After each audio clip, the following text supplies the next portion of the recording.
Ah, summertime in Paris. Walks by the Seine, a croissant on the terrace, music filling the streets, and LeBron James rising up to jam a basketball on Victor Wembanyama. Yeah, things are going to be a bit different this year. Here are a bunch of stories I'm excited to watch at the Olympics.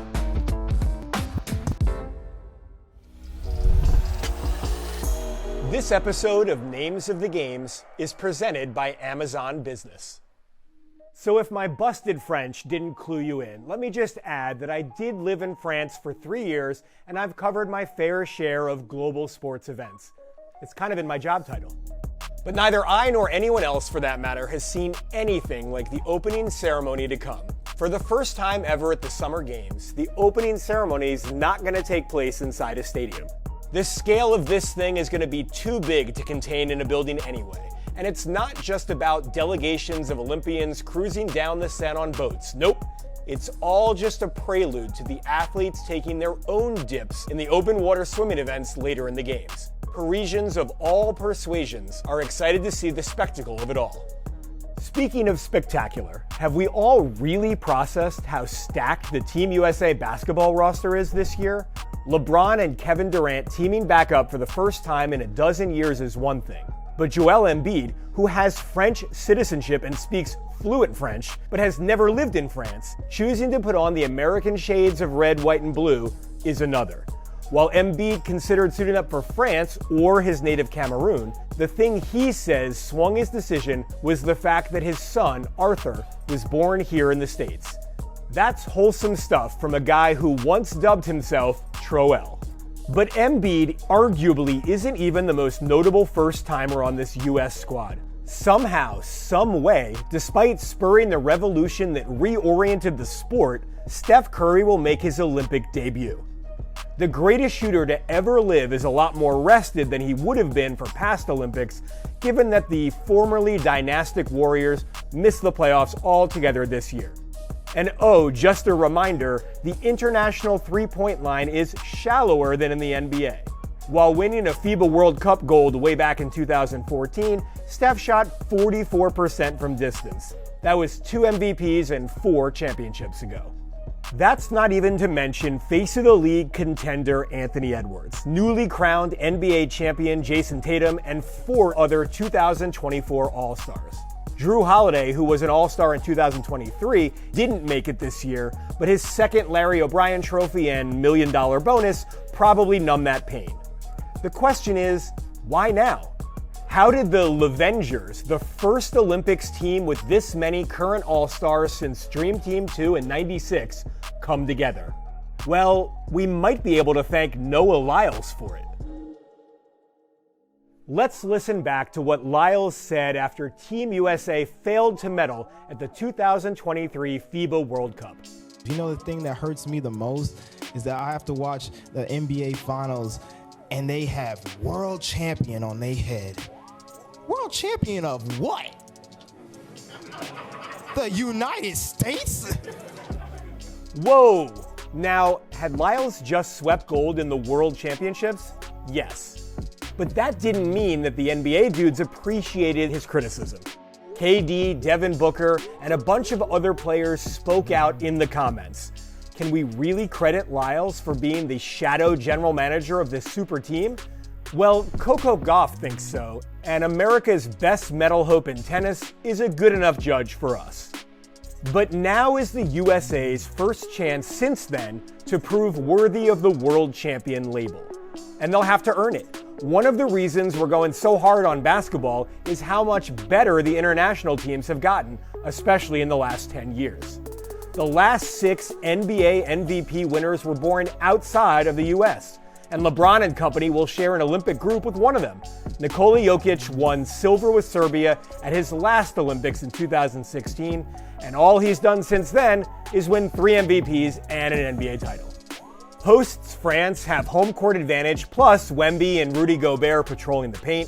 Canada has a team full of NBA talent with a backcourt of Shai Gilgeous-Alexander, fresh off an MVP runner-up campaign, and Jamal Murray, who doesn't seem to find his top gear until the lights are their absolute brightest. Germany, who bounced the U.S. on its way to World Cup gold in 2023, has Mo and Franz Wagner ready to make magic in the City of Light. Quick reminder, the Team USA women haven't lost an Olympic basketball game since 1992. But all this round ball fun isn't even limited to the 5-on-5 variety. After winning gold in the inaugural women's 3x3 event with a veteran group in Tokyo, the U.S. had planned to surround mainstay Sierra Burdick with some young stars. But a June injury forced full-time baller and part-time fashion icon Cameron Brink out of the competition. 3x3 World Cup gold medalist and NIL savant Hailey Van Lith will be on the team, along with two-time WNBA All-Star and the youngest player to make 200 threes in league history, Ryan Howard. Replacing Brink on the roster is her teammate De'Erica Hamby, who's having a career year at 30, averaging a double-double. The U.S.'s squad for its debut in men's 3x3 play consists of Chinese Basketball Association and BYU legend Jimmer Fredette, who might pull up for two from the Eiffel Tower, Canyon Barry of the legendary Basketball Berries, who carries on the family tradition of shooting underhanded free throws, and Princeton alum Kareem Maddox. All right, hold on, I gotta switch to my NPR voice. Maddox left his former job as a producer and local host of All Things Considered to chase his Olympic dream. Maddox is a former Ivy League Defensive Player of the Year, so he's got chops even if he didn't play in the NBA. But you know who did play in the NBA? Beach volleyball Olympian Chase Budinger. The 2012 Slam Dunk Contest participant has always had hops, and now he puts them to good use on a different kind of net. Wilt Chamberlain would be so proud. Now for a legend 29 inches shorter than Wilt the Stilt and one of the only Olympians my kids have heard of. Simone Biles is all the way back. I'll have more to say about the GOAT in our Record Watch episode, but I do want to mention her chief competition. Like Biles, Rebeca Andrade of Brazil is one of 11 women gymnasts ever to medal in all 6 events at the World Gymnastics Championships. All of Andrade's have come since the last Olympics, when she went from last-minute qualifier after 3 ACL surgeries to gold in the vault and silver in the all-around. Already among the greatest gymnasts in Brazilian history, facing off against her buddy Biles makes for one of Paris's best head-to-head battles. There are more of those battles on the links, where the once inevitable Nelly Korda went from winning everything to missing cuts in the space of a few weeks. We certainly shouldn't count out Korda defending her Olympic gold. But with fellow American Lilia Vu recovered from a back injury and 21-year-old Roning Yin of China rounding into form, there are a pair of former world number ones on her heels. Over on the men's side, Scottie Scheffler has been remarkable, becoming the first golfer since Arnold Palmer in 1962 to win 6 PGA Tour events before July. His only real blip was the US Open. For the first time in his career, Scheffler finished over par in all 4 rounds of a major. That same tournament brought heartbreak for Rory McIlroy, who bogeyed 3 of the last 4 holes and watched his lead evaporate. McIlroy still hasn't won a major since August of 2014, despite 9 top 5 finishes. An Olympic medal for Ireland could get him back on track. Xander Schauffele broke his 9-year streak with his first major back in May. Schauffele is the reigning Olympic champ and the first American man since 1900 to take gold in golf, which is a little more impressive if you didn't know that golf wasn't an Olympic event between 1908 and 2016. That's a good reminder that we're 128 years into modern Olympic history. Every time I tell people I'm covering the games, they ask what the deal is with one of the more old-timey events, like the confusingly named modern pentathlon. They'll have a much easier time with one of the new events for this year, breaking. The breakdancing discipline is notably different than something like gymnastics floor exercises, because in breaking, you don't get to pick your music.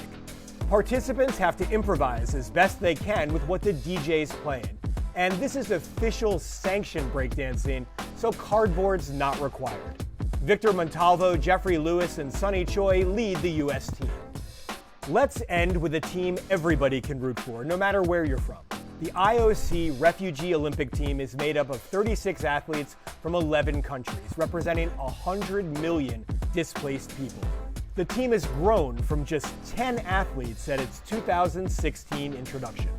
Boxer Cindy Ngamba, who was born in Cameroon but now trains in the UK, is more than a story of perseverance.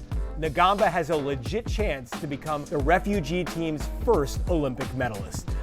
As we've established, the third Olympics hosted by Paris, and the first one in a century, will be unlike any before it, from the opening ceremony to the 40,000 daily meals dished out by the Olympic Village kitchen. One thing that's not on the menu, though, is French fries.